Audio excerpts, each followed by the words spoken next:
Mr. Silent Channel. Kabanata 471 hanggang 475. Mahirap na pagsasanay. 0471. Tahimik na sinabi ni Su Qingzhou, ako ay palaging may tiwala sa sarili. Tulad ko, kung gusto mong maging isang CEO sa iyong 20s, kung wala kang tiwala sa iyong sarili, kung gayon ang iba ay hindi maniniwala sa iyo. Iyan ay kung bakit lumaki na ang lolo ko simula pagkabata. Sabihin mo lang sa akin, ikaw ay isang henyo, kailangan mong maging kumpiyansa, ikaw ang pinakamahusay. Noon pa man ay iniisip ko na, kaya mayroon akong isang uri ng halos bulag na kumpiyansa na ako ang pinakamahusay. Ngunit pagkatapos kitang makilala, nalaman kong hindi ito ang kaso. Palaging may ilang napakabuting babae sa paligid mo, at ang ilan ay tila mas magaling sa akin. Isa pa, halos wala akong alam sa identity at background mo, anyway, very powerful lahat ng tao sa paligid mo, very advanced din ang mga taong kilala ko, never ko pa narinig. Sa tabi mo, para akong isang napaka-ignorant na babae, wala akong naiintindihan, at palagi akong umaasa sa mga koneksyon mo, pakiramdam ko ay hindi ako bagay sa iyo. Bakit? Si Yefan ay nababalisa, paano mo naiisip ang ganito, Mrs.? Lahat tayo ay mga ulila noong tayo ay bata pa, ngunit tayo ay lumaki ng magkaiba. Ang mga taong nakilala natin, ang karanasan ay likas na naiiba, paano magkakaroon ng anumang pagkakaiba sa pagitan ng mataas at mababa? Ayon sa iyong pahayag, ang prinsesa lamang ang mapapangasawa ng prinsipe, at ang mahihirap na sambahayan lamang ang mahahanap ng slum. Ang pag-ibig ay dapat hatiin sa mayaman at mahirap. Oo, ilan? Gusto talaga ng mga tao na maayos ang pakikitungo, iyon ay dahil maaaring may malaking agwat sa pagitan ng mayaman at mahirap itong pag-usapan at magkasundo. Hindi ba't mas nagkakamabutihan na tayo? Bulong ni Su Qingzhou, minsan natatakot ako na pinaglalaroan mo lang ako, kapag matanda na ako at hindi maganda, ayaw mo na sa akin, anyway, napaka-talented mo, kahit saan ka makakahanap ng mga babae. At maraming kababaihan ang mas magaling kaysa sa akin, at kapag ako ay mas matanda, hindi ko may kukumpara ang mga bata at maganda. Nakinig si Yefan, at naramdaman na ang babaeng ito ay talagang hanggal. Nagmamadaling umupo sa gilid ng kama, inabot at hinawakan ang buhok ni Su Qingzhou. Asawa, bakit ganyan ang tingin mo, hindi naman ako ganoong klase ng tao. Kung iiwan kita dahil matanda ka na, bakit kita papakasalan? Gusto ko ng mga batang babae, hindi ba pwedeng hanapin ko na lang sila? At iba-iba ang mga tao, walang may kukumpara, gusto kita, kahit araw-araw mo akong bugbugin at pag-alitan, magugustuhan pa rin kita. Kung hindi kita mahal, kahit araw-araw mo akong pagsilbihan ng tsaa at tubig at sundin mo, hindi pa rin kita mamahalin. Kaya huwag mong isipin ang mga walang kwentang bagay na ito. Mula nang makuha ko ang sertipiko mula sa iyo, ipinaliwanag ko na ang aking pinili. Hindi mo kailangang mag-isip ng sobra, maging sarili mo lang. Talaga, matamlay na tanong ni Su Qingzhou. Masiglang tumango si Yefan, talagang totoo, Mrs., huwag mo akong takutin, hindi ka dapat mag-isip ng ganyan. Saglit na natahimik si Su Qingzhou, tahimik na pinagmamasdan ang nag-aalalang hitsura ng lalaki, at pagkatapos ay nakahinga ng maluwag, bueno, dapat akong maging mas kumpiyansa, kung hindi ako iyon, tama. Siyempre naman. Napahanga mo ako, siyempre kailangan mong maging confident. Sabi ni Yefan. Napangiti ang mga labi ni Su Qingzhou, lumibot ang kanyang mga mata, at nagtanong, kung gayon nakikita mo akong galit, natatakot ka ba talaga? Natatakot talaga ako, kaya ilang beses na kitang kinakausap sa isip ko, sa takot na mali ang masabi ko, prank ang sabi ni Yefan. Hindi napigilan ni Su Qingzhou na matawa, bigla niyang inabot at hinawakan si Yefan, fool, sa totoo lang, gusto ko lang suyuan mo ako, kung susuyuan mo ako, ibig sabihin may pakialam ka sa akin. Ganon din ang naisip ni Yefan, gusto ng mga babae na makakita ng katiwasayan, kaya ngumiti siya, asawa, dapat kitang suyuan, pero minsan nakakapagod talaga ang suyuan. Hindi makasabay ang brain cells ko, wala akong maisip na salita para suyuan ka, mahirap talaga, mas nakakapagod kaysa hayaan akong lumaban at pumatay. Malungkot na napangiti si Su Qingzhou nang marinig niya ito, hindi pa nga ako nakakapagpakasal sa iyo. Opisyal na akong kasal. Sa tingin mo mahirap akong suyuan. Saka hindi ka pa tinatamad na suyuan ako kapag kasal ka na. Ganito kayong mga lalaki, one thing before marriage and another after marriage, kitang-kita ko kayo. Nagmamadaling ikanaway ni Yefan ang kanyang kamay, asawa, hindi yun ang ibig kong sabihin. Okay, susuyuan kita. No need. Don't propose to me, I won't agree. Our relationship that's it for a while, pwede mong suyuan ng ibang babae, ang hirap naman suyuan. Sinabi ni Su Qingzhou, ibinaba ang tasa ng kape, hinayla ang kubrekama, at pumasok sa kubrekama, pagkatapos ay humiga at nagsabi, lumabas ka. Inaantok ako, natutulog ako. Si Yefan ay malapit nang umiyak ng walang luha. Ito ang kanyang araw at araw. Ngayon lang siya okay, pero hindi na siya masaya. Masyadong mabilis ang pagbabago. Saglit na nag-alinlangan si Ye Fan, pagkatapos ay pansamantalang nagtanong, asawa, pagod na pagod ako, bakit hindi ako makitulog sa iyo dito? Lumabas ka. Sigaw ni Su Qingzhou. Naramdaman ni Ye Fan na nanginginig ang kanyang eardrums, kaya bumantong hininga siya at tahimik na bumalik sa kanyang silid. Alam din niya na hindi talaga galit si Su Qingzhou, humanap lang siya ng dahilan at hinatid siya pabalik sa kanyang silid. Si Ye Fan ay masyadong tamad na matulog. Hindi nagtagal ay nakapunta na siya para kumain ng almusal. Siya ay nagugutom. Para naman sa Shire Society, naramdaman ni Ye Fan na makakausap niya si Exi Lin Yuan para sila ay magbantay. Ang Shire Society na ito ay hindi nangangahulugang isang organisasyon na gumagawa lamang ng mga bagay sa hangganan ng Xia Kingdom. Isa itong world-class na teroristang organisasyon. Natapos ni Ye Fan ang tawag sa telepono kay Exi Lin Yuan, at labis ding nabigla si Exi Lin Yuan, at sinabing magpaplano siya ng diskarte laban sa Shire Society kasama ang Dragon King, at magre-report sa hepe. Nang matapos si Ye Fan, nag-practice siya ng kanyang crazy dance sa silid. Bagamat ang kanyang lakas ay mas malakas kaysa bago niya inalis ang kanyang cultivation base 3 taon na ang nakakaraan. Kung nakipag-away siya kay Xiao Ziner 3 taon na ang nakakaraan, malamang na hindi niya mapipigilan si Xiao Ziner. Sa pangkalahatan, ang pagpili ng isang bagong landas ng paglilinang sa aking sarili ay tila epektibo sa kasalukuyan. Ito ay simple at bastos, at ito ay gumawa ng malaking pag-unlad sa ganap na kapangyarihan. Ngunit umuunlad siya at umuunlad ang iba, kaya ayaw ni Ye Fan na magpahinga. Higit pa rito, kahit na hindi pa nakipaglaban o nakita ni Ye Fan ang lahat ng nangungunang 10 maalamat na powerhouse, hindi siya ang nangunguna sa kanila noon.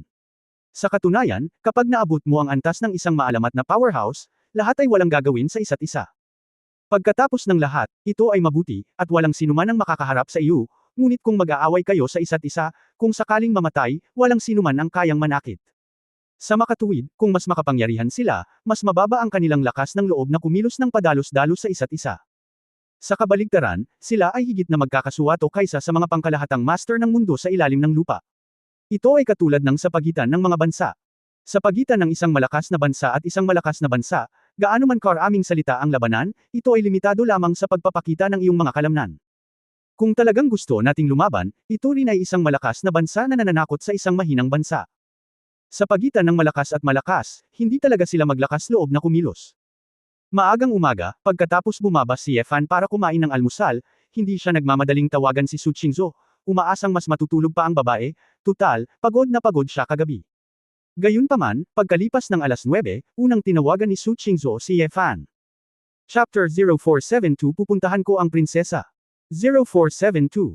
Naisip ni Ye Fan kung ano ang nangyari sa babae, kaya mabilis siyang tumakbo, at pinagbuksan siya ng pinto ni Su Qingzhou. Si Su Qingzhou, na nakasuot ng pijama at hindi pa naglalaba, ay itinuro ang broadcast ng balita sa umaga sa TV. Asawa, anong problema? Si Ye Fan ay labis na naguguluhan. Tingnan mo ang iyong sarili. Sabi ni Su Qingzhou.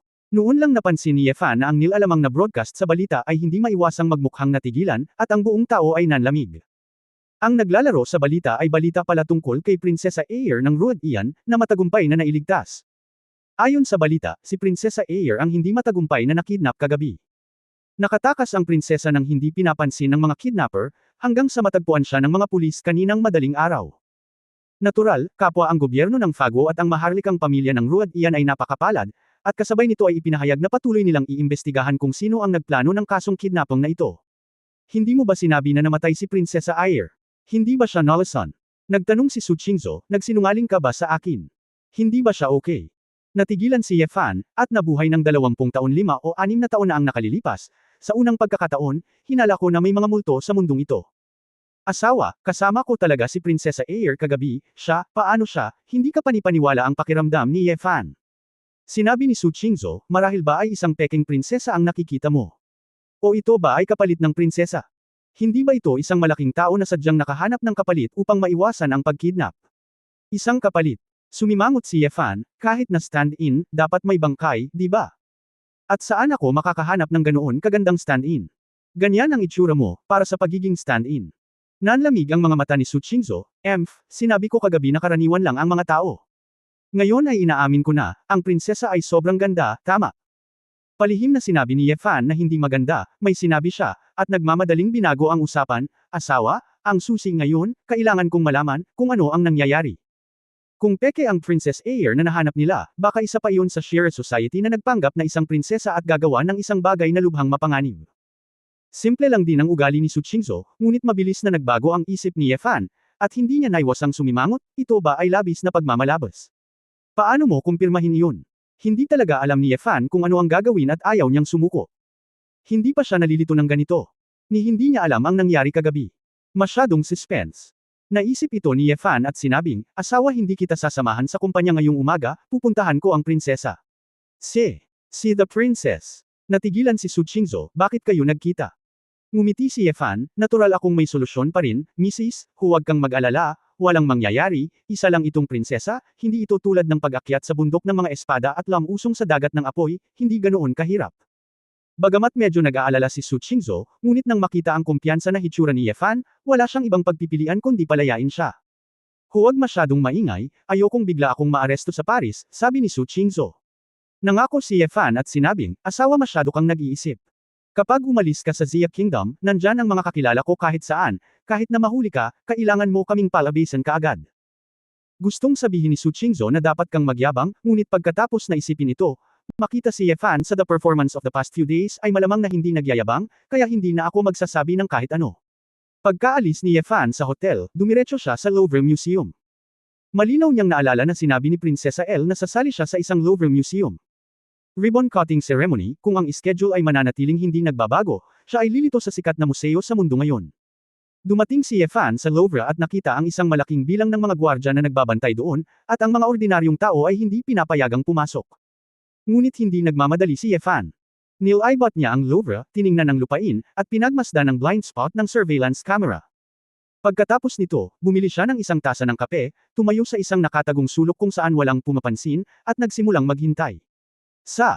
Makalipas ang mahigit kalahating oras, ang mga tao ay nagsimulang magdala ng mga mamahaling sasakyan sa Louvre Museum ng sunod-sunod. Ang mga kilalang tao at maharlika na nakasuot ng napakarilag, maliwanag at sunod sa moda na damit ay umaakit ng maraming tao at turista. Nang ang isang puting bulletproof na Mercedes-Benz ay nagmaneho patungo sa Louvre, nakita ni Ye Fan ang isang pamilyar na figure na naglalakad palabas ng kotse. Nakasuot ng white chiffon shirt, dark green pleated skirt, at hand-striped coat, ang matangkad at matikas na si Ir ay nakakuha ng maraming atensyon sa sandaling lumitaw siya sa entablado. Bagamat nakasumbrero si Ir, nakayuko ang kanyang ulo, at may belo sa harapan niya, kaya hindi niya ito makita ng malinaw, ngunit masasabi pa rin ni Ye Fan na ang Ir na ito ay eksaktong kapareho ng nakita niya kagabi. Ano ba? Malinaw na parehong tao. Anong nangyari sa Ir na walang malay sa harap niya kagabi? Itinapon ni Ye Fan ang tapos na tasa ng kape sa basurahan, kumislap ang kanyang mga mata, at naglakad siya papunta sa isang lugar na kakaunti ang mga bantay. Sinamantala ang sandaling hindi tumingin sa kanya ang dalawang gwardya, biglang sumabog si Ye Fan. Ang kanyang katawan ay parang isang matulis na palaso, at ang bilis ay napakabilis na inakala ng mga gwardya sa pinangyarihan na may kung anong guni-guni. Nang dumaan ang isang bugzo ng hangin, ang dalawang gwardya ay lumingon sa likuran ng hindi namamalayan, ngunit wala silang nakita. Hey, may nakita ka ba kanina? Tanong ng isang guard. Blonde ka ang tingin ng ibang guard, parang may dumaan, nasilaw ba ako? Ano ang problema sa bugzo ng hangin na iyon? Wag na, malamang kami. Sobra ang inom kagabi, haha. Nang casual na nag-uusap ang mga gwardya, nakalusot na si Ye Fan sa museo. Dahil si Ye Fan ay sadyang nagsuot ng suit at pumasok sa maringal na paraan, hindi mapapansin ng mga tagalabas ang anumang espesyal. Habang naglalakad papunta sa lugar kung saan naroon ang VIP restroom, napansin ni Ye Fan na may 4 na bodyguard na nagpapatrolya sa labas. Bagamat may iba pang paraan para makapasok, ayaw na ni Ye Fan na mag-aksaya pa ng oras. Matapos maglakad papunta sa pinto, mahinahon niyang binuksan ang pinto. Sino ka? Tanong ng isang bodyguard na naka-sunglasses. Dahil natural si Ye Fan, hindi nang ahas ang mga bodyguard na maging masyadong bastos, sa pag-aakalang isa siyang malaking tao. Ngumiti si Ye Fan, kaibigan ako ni Prinsesa Air, ang pangalan ko ay Ye Fan. Kaibigan ng kanyang Royal Highness, ilang beses na nagkatinginan ng ilang bodyguard, halatang labis na naguguluhan. Paumanhin, kailangan naming kumpirmahin. Ginamit ng sunglass bodyguard ang walkie-talkie para magulat sa mga tao sa lounge. Opisyal, may isang lalaki sa labas na nagsasabing kaibigan siya ng Her Royal Highness, na tinatawag na Ye Fan. Yes. Ang tanong ng bodyguard nang matapos ay itinaas niya ang kanyang kamay at sinabing, I'm sorry, sabi ng prinsesa namin hindi kita kilala, please leave. Talaga? Baka nakalimutan ng prinsesa ang pangalan kong Xia Guo. Sinubukan ni Ye Fan. Please umalis ka na. Napakahigpit na ng bodyguard. Pumikit si Ye Fan, hindi alam kung talagang hindi alam nitong si Ir, o sadyang ayaw niyang makita ito. Pero hindi naman siya nagmamadali, wala namang kwenta ang pagpupumilit. Anyway, si Ayer naman ay laging lalabas kaya naman nagkunwari siyang lumayo at nagsimulang maglakad-lakad, siya pala, para mabantayan kung kailan lalabas si Ayer. Kabanata 0473 Ang ngiti ni Mona Lisa. 0473. Makalipas ang halos kalahating oras na paghihintay, tuluyang nakakilos ang entourage ni Ayer. Sa ilalim ng escort ng dalawang linya ng mga bodyguard, muling lumitaw ang figure ni Prinsesa Ayer. Bagamat natatakpan ng puting mesh ang kalahati ng kanyang maselang mukha, nakikita pa rin ni Yefan na si Ayer ngayon mula kagabi. Sa pagkakataong ito, hindi na nag-alinlangan pa si Yefan, at agad na huminto sa harap ng isang grupo ng mga tao. Sinota. Protektahan ang prinsesa. Isang grupo ng mga bodyguard ang agad na hamarang sa harapan, at may tendensyang bumunot ng baril. Sinabi ni Yefan sa wikang ruwad iyan nang hindi nagbabago ang mukha, Prinsesa Ayer, hindi mo ba talaga ako kilala? Nagkatinginan ng isang grupo ng mga attendant, masyadong standard ang pagbigkas ng wikang banyaga ni Yefan, kaya hindi sila nakaramdam na parang ilang mga asasin. Bahagyang inikot ni Prinsesa Ayer ang kanyang katawan, tiningnan ng mabuti si Yefan mula sa pagitan ng mga bodyguard, at nahihiyang sinabi, "Please. Excuse me, sino ka?" Narinig ni Yefan ang boses na ito, at malinaw na pareho ito kagabi. Lalong naguguluhan, halatang iisang tao yun, bakit hindi mo siya kilala? Prinsesa Ayer, ako si Yefan. Hindi mo ba ako nakita kagabi? Paano ka nakabalik sa Paris? Patuloy na tanong ni Yefan. Blanco ang tingin ni Ayer, hindi pa kita nakilala, itong Ginoo, nagkakamali ka ba? Galit na sinabi ng isang babaeng katulong na may malamig na mukha na may suot na gintong salamin sa gilid, dali-daling hulihin ng lalaking ito. Bumangon ka. Malamang nakasabwat siya ng kidnapper kagabi. Hindi napigilan ni Yefan na matawa, "Hoy, tama ka, ako ang kidnapper, at tumatakbo ako dito para sa isang bitag." Sinabi ng attendant na may paghamak, "Tuso ang kidnapper, tiyak na nagpaplano kayo ng hindi masabi na pagsasabuatan. Si Prinsesa Ayer ang pinakamabait at pinakamarangal na prinsesa sa mundo, at kayong mga taong walang konsensya, sinusubukang kidnapin at hiyain siya, hindi ito mapapatawad." Ilang bodyguard ang nakinig sa pagsunod sa utos, mabilis siyang sumugod para supilan si Yefan. Mabilis na umiwas si Yefan ng 2 beses, at ang lahat ng mga bodyguard ay nag-flutter, nadulas sa lupa sa kahihiyan. Nakita ito ni Prinsesa Elle at nag-aalalang sinabi, "Ms. Medina, huwag mo siyang arestuhin, hindi naman siya mukhang masamang tao, tara na." Ang katulong na si Medina ay nakinig, ngunit sinabi, "Prinsesa, ikaw ay masyadong mabait, at kung paano ka sinamantala ng mga masasamang tao na ito. Maniwala ka sa akin, kung mahuli mo ang taong ito, tiyak na malalaman mo ang panloob na kwento ng Osiris Society." Umiling si Prinsesa Ayer at sinabing, "Hindi na kailangan, nandito tayo para sa ribbon cutting ceremony ngayon, at malapit na tayong umalis." Baka nagkamali talaga siya. Nanlumo si Yefan. Tiningnan niya si Ayer na para bang hindi talaga siya nito naaalala, o hindi talaga sila nagkita. Hindi kaya peke ang magandang prinsesa na iniligtas niya kagabi. O naghahalusinate talaga siya. Sa anumang kaso, sa panghihikayat ni Prinsesa Ayer, pinabayaan ni Medina si Yefan, ngunit binalaan si Yefan na huwag sumunod. Hindi napigilan ni Yefan, hinarap siya ng ganito, at hindi niya mapipilit si Prinsesa Ayer na tanungin siya. Kung hindi lang magaling magsalita ang prinsesang ito, tinatayang kailangan talaga niyang lumaban para masolusyonan ang problemang ito. Aalis na sana si Yefan sa Louvre, ngunit palagi niyang nararamdaman na may mali. Hindi niya maalala kung nasaan ito. Nang naglalakad patungo sa sikat na painting ng Mona Lisa, ang kayamanan ng town hall na nakadisplay sa ikalawang palapag, tiningnan ni Yefan ang misteryosong ngiti at tahimik na tumigil. Ang ngiting ito ay parang tinatawanan siya, may kulang bang kiklo? Ano ito? Pumikit si Yefan at nagsimulang alalahanin ang lahat ng nangyari ngayon, bawat salitang sinabi ng lahat. Pagkalipas ng kalahating minuto, biglang pumasok si Yefan sa kanyang isipan at binuksan ang kanyang mga mata. "I see." Ngumisi si Yefan, isang mapaglarong tingin ang kumikislap sa kanyang mga mata. Sa isang artificial na damuhan sa labas ng Louvre, 12 ng media ang naghihintay doon. Nang dahan-daang lumabas ang isang grupo ng mga celebrity at mayayaman, walang tigil ang pagkislap ng mga ilaw. At nang lumabas ang finale, si Princess Ayer, ang flash ay mas nakakabaliw, at ang tunog ng click, click ay walang katapusan. Bagamat ito ay isang kaganapan upang salubungin ang ilang mahahalagang likhang sining sa Louvre, ang focus ng karamihan sa mga tao ay malinaw na sa sikat sa mundo na prinsesa. Lalo na't kinidnap ang prinsesa kagabi, natural na mas nag-aalala siya kung nasugatan ba siya o hindi. Matapos magbigay ng ilang maikling talumpati ang curator at ang mga opisyal ng Paris, tila alam na nila na hindi magaling si Princess Elle sa pagpapakita sa publiko. Ngunit sa sandaling ito, ilang bowl ang metal ang biglang nahulog sa lupa at nagsimulang gamulong. "Ano ito?" Naguguluhang tanong ng isang opisyal. Biglang lumabas ang puting usok mula sa bola. Biglang-bigla, isang malaking halaga ng puting usok ang naspray mula sa ilang mga globo ng mabilis, na ginawang blanko ang buong seremonya ng pagputol ng laso. Biglang tumunog ang mga hiyawan, at maraming magulong yabag ang nagpagulo sa eksena. May nanghihimasok. Bilasan mo at takpan mo ang prinsesa para lumikas. Sigaw ni Medina, hinawakan ang kamay ni Prinsesa Air at tumakbo palayo sa isang direksyon. Ilang mga bodyguard ang naglabas ng kanilang mga baril at sumunod na mapagbantay. Ngunit napakaraming usok sa pinangyarihan, at ang mga tao ay tumatakbo ng makapal. Hindi nagtagal ay nalaman na ng mga bodyguard kung saan dinala si Prinsesa Air. Sa isang daanan sa Louvre, hinayla ni Medina ang prinsesa at tumakbo sa isa pang labasan. Medina, saan tayo pupunta? Gulat na tanong ni Princess L. His Royal Highness, ang retreat route na inayos natin ay nasa likuran, kung sakaling ma-accident, mangyaring sumama sa akin, ang sasakyan ay naghihintay doon. Sabi ni Medina. Sa sandaling ito, isang figure ang nakatayo sa harap ni Medina. Tumigil ang mga yabag ni Medina, nagbago ang mukha, bakit ka na naman? Si Yefan ang dumating.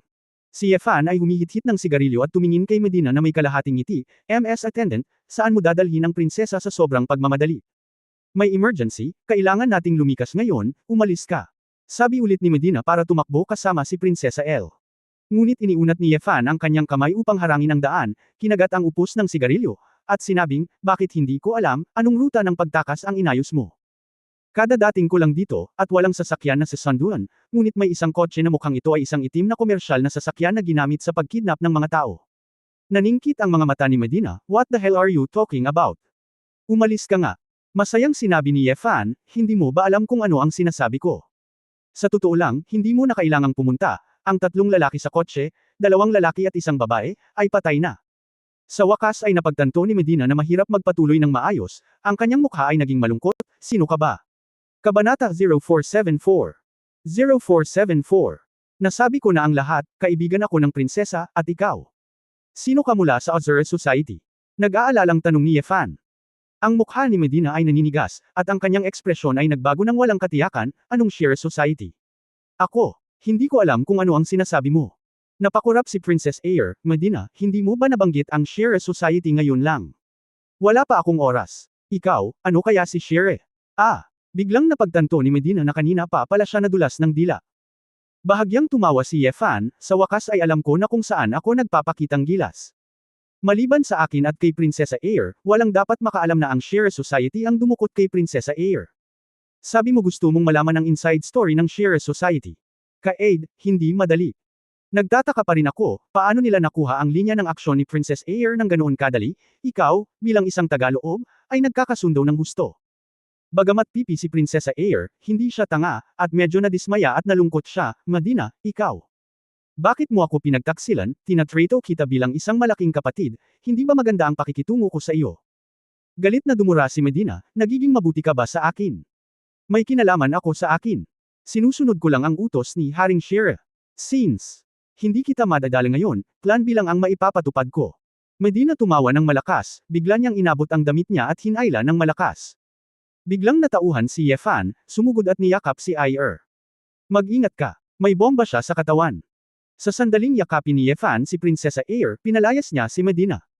Nang nasa himpapawid si Medina, ito ay naging isang nagliliyab na apoy, na nagdulot ng isang malakas na pagsabog. Boom! Ang malakas na pagsabog ay hamihip sa buong daanan ng Louvre sa mga piraso, at ilang mahalagang eskultura ang natangay sa mga scrap. Niyakap ng mahigpit ni Yefan si Air, upang hindi masaktan ng shockwave ng pagsabog o ng malaking dami ng lumilipad na bato ang babae, ngunit ang likod ng damit ni Yefan ay naitim na, at nakasandal siya sa tansong balat at mga butong bakal, ngunit hindi siya damyugo at nasugatan. Ngunit kahit na ganoon, nang bumangon si Yefan at lumingon sa magulong daanan, nakaramdam pa rin siya ng kaunting takot. Gaano kabanal itong si Haring Sheer, na kayang gumawa ng isang mataas na pinag-aralan na maharlikang lingkod tulad ni Medina na handang gumawa ng bomba ng tao para sa kanya. Prinsesa Air, sinabi mo kahapon na maaaring may isang taksil sa paligid mo. Parang, ang taksil na ito ay talagang mahirap bantayan. Inunat ni Yefan ang kanyang kamay at hinayla si Air pataas. Ang mukha ni Air ay natatakot, ang kanyang mukha ay mapatla, at ang kanyang kaawa-awang hitsura ay partikular na nakababalisa. Salamat. Salamat sa Ginoong ito, kung hindi dahil sa iyo, namatay na ako ngayon. Sumaludo si Prinsesa Air kay Yefan at nag-aalalang nagtanong, nasugatan ka ba? Hindi, maliit na bagay lang. Masayang sinabi ni Yefan, bakit napakaranggal mo ngayon, hindi naman kagabi. Kagabi. Si Ayer ay kumislap ng matangkad na mga mata, labis na naguguluhan. Hindi alam ni Yefan kung tatawa o iiyak. Ayer, itigil mo na ang pagpapanggap. Magkakilala tayong lahat kagabi, bakit kailangan mong magpanggap na hindi magkakilala ngayon? Natarante si Ayer, Sir, hindi ko talaga kilala ang isa't isa. Ikaw. Kung sasabihin mo yan, mahirap din para sa akin. Napakamot si Yefan sa kanyang buhok sa pagkabalisa, may tinatago ka ba? Paano ka nawala kagabi? Ay. Walang magawang tumingin si Ayer sa lalaki, hindi ko talaga alam ang sinasabi mo. Sa mga sandaling ito, may sumigaw at tumakbo sa di kalayuan, mga bodyguard iyon ni Ayer. Hulaan ni Yefan na kung magtatagal pa siya, hindi siya mauunawaan, kaya kailangan niyang sabihin, aalis muna ako, ngunit naniniwala akong ikaw ang Ayer kagabi. Kung tatanggi kang umamin, hindi kita pipilitin. Magkakaroon ng sapat na ebidensya. Pagkatapos magsalita ni Yefan, mabilis siyang umiwas at tumakbo palabas ng Louvre. Pagdating niya sa malapit na tindahan ng damit, anuman ang pagdududa ng may-ari, bumili si Yefan ng mga bagong damit at isinuot ang mga ito bago bumalik sa hotel. Pagkatapos bumalik sa hotel, naalala ni Yefan na si Su Qingzhou ay pupunta sa branch para sa isang pulong, at siya ay naiinip kapag siya ay walang ginagawa. Lalabas na sana siya para maghanap ng kainan para kumain at umidlip.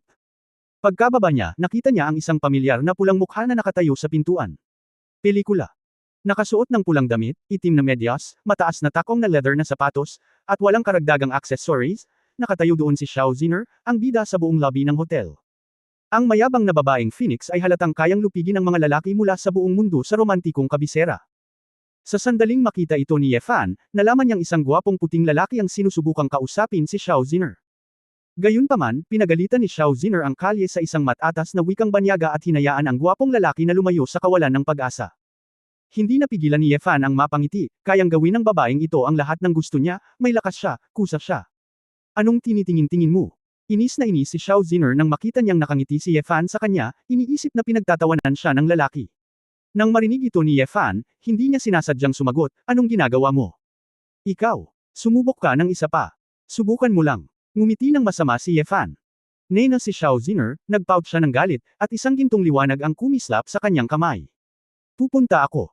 Si Yefan ay nagmamadaling lumapit at hinawakan ang maliit na kamay ng babae. Sa sandaling nasalo niya ito, naramdaman ni Yefan na ang kanyang kamay ay sobrang init, na para bang may hawak siyang piraso ng pulang init na bakal. Hay!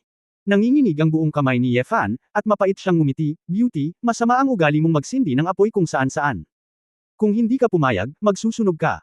Kung ito ang magsusunog sa Four Seasons Hotel, kahit na ikaw ay isang babaeng Phoenix, dapat ka ring parusahan ng mga pinuno. Tumingin si Xiao Ziner kay Yefan na nakahawak sa kanyang kamay, ngunit unti-unting namula ang kanyang mukha, pagkatapos ay lumingon siya at sinabing, Rogue. Pagkaraan ng ilang sandali, natauhan si Yefan, nabitawan ang kanyang kamay ng hindi maganda, at sinabing, hindi ko sinasadya. Hindi ba biro lang ito sa takot na sinunog mo ang hotel? Tungkol sa pagsunog ng Paris ng ganito. Sinong nagsabing susunugan ko ang hotel? Susunugan kita hanggang mamatay. Pinandilatan ni Xiao Ziner ang lalaki. Nagkibit-balikat si Yefan, bilang isang henerasyon ng mga powerhouse, hindi mo ba iniisip na napaka-interesante na magkaroon ng isang tulad ko na kayang makipaglaro sa iyo? Sinunog mo ako hanggang sa mamatay, gaano ka ka-boring sa hinaharap? Naiinis na sinabi ni Xiao Ziner, napakaraming kawili-wiling bagay, kaya kung sunugin ang bahay, sunugin ang kotse, sunugin ang game console, at ay evaporate din ang swimming pool sa bahay ng ibang tao, ano ang malaking bagay para sunugin ka hanggang sa mamatay? Yefan ay pawis na parang ulan susunod, ano ang ginagawa ng babaeng ito na sinisira ang kanyang konsensya? Hehe, Miss Xiao, pinuntahan mo ako, anong problema? Tanong ni Yefan. Paano mo nalaman na nandito ako para hanapin ka? Retorikang tanong ni Xiao Ziner. Kung ganoon sino ang hinahanap mo? Tanong ni Yefan. Nandito ako para hanapin ka, sabi ni Xiao Ziner. Naging berde ang mukha ni Yefan. Kabanata 0475 Tot Oro Pikachu. 0475. Nagpatuloy si Xiao Ziner, sinabi ni Exilin Yuan, gusto kitang isama sa delegasyon ng ating Dragon Soul, ipaalam sa kanila, at nga pala, gusto kong sabihin sa iyo ang tungkol sa mga partikular na pagsasaayos ng State Rating Conference. Ako ay hindi ko alam, bakit ikaw ay isang tagalabas na nakikipagpulong sa ating delegasyon, ngunit dahil ang Dragon King at Exilin Yuan ay parehong nagsabi, isasama kita upang salubungin ako ng may pag-aatubili. Inisip ni Yefan na ayos lang siya sa hapon, kaya tumango siya.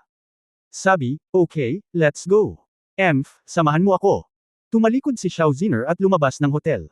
Naisip ni Yefan na sasakay sila ng kotse na inayos ng Dragon Soul o kung ano paman, ngunit sa hindi inaasahan, pagkalabas na paglabas nila, kinuha ni Xiao Ziner ang kanyang mobile phone at ginamit ang taxi app para tumawag ng kotse. Miss Xiao, nandito ka ba para sa isang paglalakbay? Bakit hindi nag-ayos ng sasakyan ng Dragon Soul para sa iyo? Nagtaka si Ye Fan, isa itong babaeng phoenix, at wala man lang siyang sasakyan. Napakahirap ba ng Dragon Soul? Gayunpaman, namula si Xiao Ziner at sinabing, ayoko, may opinyon ka ba? Naramdaman ni Ye Fan na may hindi tama, ngunit sinundan pa rin si Xiao Ziner sa tinatawag na express train. Sa sandaling makapasok sila sa kotse, nagulat si Xiao Ziner ng isang string ng mga address, at nalaman ni Ye Fan na ang mga bagay ay mas kakaiba. Miss Xiao, hindi ba shopping mall iyon? Nagkita kayo sa isang shopping mall na taga Dragon Soul. Malapit nang mahimatay si Ye Fan. Bakit ba ang dami mong pakialam? Kaya ko pumunta kung saan ko gusto. Gusto mo yung mga matandang yun? Guwapo ba sila? Sabik na sabik silang makita. Mayroon kang anumang espesyal na oryentasyong sekswal. Ben, hindi ka natutuwa sa magandang ginang nakasama mo sa mall, at gusto mo pang kausapin ang matatandang iyon sa hotel. Galit na sabi ni Xiao Ziner, kung ayaw mo akong samahan sa mall, lumabas ka sa kotse. Tila tinitingnan ni Ye Fan ang babaeng ito sa anino ni Su Qingzhou, kahit na ang kanyang asawa ay medyo matigas ang ulo, hindi siya kasing tanyag ni Xiao Ziner. Sure, pwede kang pumunta kung saan mo gusto. Hindi nag-abala si Ye Fan na alagaan ito. Hindi naman masamang pumunta sa mall para kumain. Humph! Lumingon si Xiao Ziner, binuksan ang kanyang telepono, at nagsimulang maglaro ng Xiao Xiao, hindi pinapansin si Ye Fan. Pagkarating sa mall, tumingin si Xiao Ziner kay Ye Fan at sinabing, magbayad ka na. Natarante si Ye Fan, ako. Ako ang nagbabayad. Hindi ba ikaw ang nagmaneho ng kotse? Maaari kang magbayad ng direkta sa app. Na may kasamang babae, ngunit humihiling sa babae na gumastos ng pera, lalaki ka ba? Tiningnan siya ni Xiao Ziner ng masama. Nagdilim ang mukha ni Ye Fan, at gusto niyang sabihin na, hindi ako lalaki, ngunit naisip na susunugan ni Xiao Ziner ang kotse, kaya kailangan niyang magbayad ng tahimik. Pagkatapos maglakad papunta sa shopping mall, si Xiao Ziner ay parang pinalayang lunok, tumatakbo sa silangan, huminto sa kanluran, at masayang naglalakad. Natuklasan ni Ye Fan na kahit na siya ang nangungunang 10 maalamat na powerhouse sa mundo, ang tagapag-alaga ng Dragon Soul ni Xia Guo, tulad ng isang babaeng sinasamba ng hindi mabilang na tao sa underground world, mayroon din siyang likas na babae mahilig siyang bumili. Si Xiao Ziner ay nagpunta sa 7 o 8 luxury store ng sunod-sunod at bumili ng higit sa 100 bag ng mga damit, bag, scarves, sapatos mula sa Givenchy, Balenciaga, Dior, Gucci at iba pang brand. Ano man ang binili niya, si Xiao Ziner ay direktang kumuha ng itim na card at ay swipe ito ng marahan, nang hindi tinitingnan ang presyo. Bilang isang babaeng phoenix, hindi na kailangang sabihin ang kanyang pagkakakilanlan, ang itim na card ay dapat niyang hilingin, para mabili ni Xiao Ziner ang anumang gusto niya. Bumili si Ye Fan ng ilang tinapay, tulad ng isang maliit na valet, na may dalang bag sa likod, at sumunod ng tahimik. Nang malapit nang matapos ang pagbili, muling pumunta si Xiao Ziner sa isang doll-catching game hall, nagliwanag ang kanyang mga mata at sinabing, sabi mo noong huling beses na napakagaling mong manghuli ng mga manika, kasinungalingan ba ito? Narinig ito ni Ye Fan. Dahil alam niyang huhulihin ng babaeng ito ang sanggol, gabi na, at gusto niyang ilabas si Su Qingzhou para matapos ang hapunan, kaya sinabi niya, sa totoo lang, hindi ako ganoon kagaling, bakit hindi tayo pumunta? Kilalanin muna natin ang iyong mga Dragon Soul. Agad na naging pangit ang mukha ni Xiao Ziner, at malungkot niyang sinabi, bakit ka ganyan? Ako, anong problema ko? Inosenteng tanong ni Ye Fan. Napakakonsayente niya sa pagtulong sa mga shopping bag, ano pa ba ang dapat niyang gawin? Kung sasama ka para bumili ng mga gamit, babayaran ko ang lahat. Malaking tao ka, kaya hindi mo kailangang mag-alala tungkol dito. Hindi mo man lang hinuhuli ang mga manika para sa akin. Hindi nakakatuwang gawin mo ito. Si Xiao Ziner ay tila nakaramdam ng mali. Medyo kumikinang ito. Ikaw, ano ang ekspresyon mo? Huwag. Huwag kang umiyak, hindi ko alam na kailangan mo akong bayaran, ikaw ay isang babaeng phoenix, at may pera ka. At saka, hindi mo ako boyfriend. I have you will not buy it for me. May kinalaman ba kung boyfriend kita? Gaya mo, umaasa ka pa rin na magiging boyfriend kita. Ilang minuto lang susunugan kita. Anyway, galit na galit ako ngayon, last time malinaw mong sinabi na ang dami mong talent sa paghuli ng manika, pero nagsinungaling ka sa akin. Napalunok si Ye Fan, iniisip ang mga kahihinatnan ng pagpapagalit sa babaeng ito, kailangan niyang bumantong hininga at sinabing, okay, susubukan kung makayanan. Hindi ako makakapaglaro sa level ko, matagal ko na itong hindi nakuha. Hindi ako naniniwalang ganoon ka makapangyarihan. Huwag ka munang maghanap ng mga hakbang para sa iyong sarili, kunin ang ilan at tingnan ko kung kaya mo. Nagbago ang ekspresyon ni Xiao Ziner, at tumigil siya sa pagiyak. Kinailangan ni Ye Fan na sundan ang babae, bumili ng card, at naglakad-lakad upang hanapin ang manika na gusto niya. Nang makarating siya sa isang makina at nakita ang isang manika ng Pikachu na nakasuot ng chinchilla coat, agad na tumayo si Xiao Ziner at sumigaw ng may maningning na mga mata, iyan na. Kunin mo. Iginiit ni Ye Fan ang scalp, Magsisimula na sana sa pagkamot, ngunit tinawag na huminto. Sandali. Mataimtim na sinabi ni Xiao Ziner, sinabi mo noong huling pagkakataon na matutulungan ka ng staff sa pag-set up nito, bakit hindi mo hayaan silang i-set up ito? Natigilan si Ye Fan, naaalala mo pa ba ito? Tumango si Xiao Ziner na may seryosong ekspresyon. Biglang naramdaman ni Ye Fan na napaka-cute ng babaeng ito, at naalala pa niya ang napakagulong usapan. Hindi niya maiwasang mapangiti, parang bata pa si Xiao Ziner, siguro dahil sa sobrang taas ng status niya, at takot sa kanya ang karamihan. Siya ay karaniwang masyadong malungkot. Iyon lang, paglaruan ko siya mag-isa, tatawagan ko si Su Qingzhou, at sasabihin na makikipagkita ako sa isang matandang kaibigan ngayong gabi. Tinawag ni Ye Fan ang staff para tumulong sa pag-aayos ng upuan, at pagkatapos ay nagsimulang kumamo. Hindi ko alam kung swerte ba ito o hindi, ngunit talagang nakahuli si Ye Fan ng 5 manika, at ngumiti ng matamis si Xiao Ziner, hindi pa niya nakitang ganito kasaya ang babaeng ito. Habang nagsasaya sila, may tumawag sa mobile phone ni Xiao Ziner, at medyo naging malungkot ang ekspresyon ni Xiao Ziner nang sumagot siya. Naiintindihan. Ibinaba ni Xiao Ziner ang telepono at sinabi kay Ye Fan, Dragon King, ang nakakainis na lalaki na ito, pumunta tayo sa hotel para makilala ang mga taong iyon, fair na. May tanong si Ye Fan na gusto niyang itanong, kaya sinabi niya, Miss Xiao, mas mataas ang iyong lakas kaysa sa Dragon King. Bakit parang nakikinig ka sa Dragon King? Pagtatapos ng kabanatang ito. For more videos, please like, share and subscribe.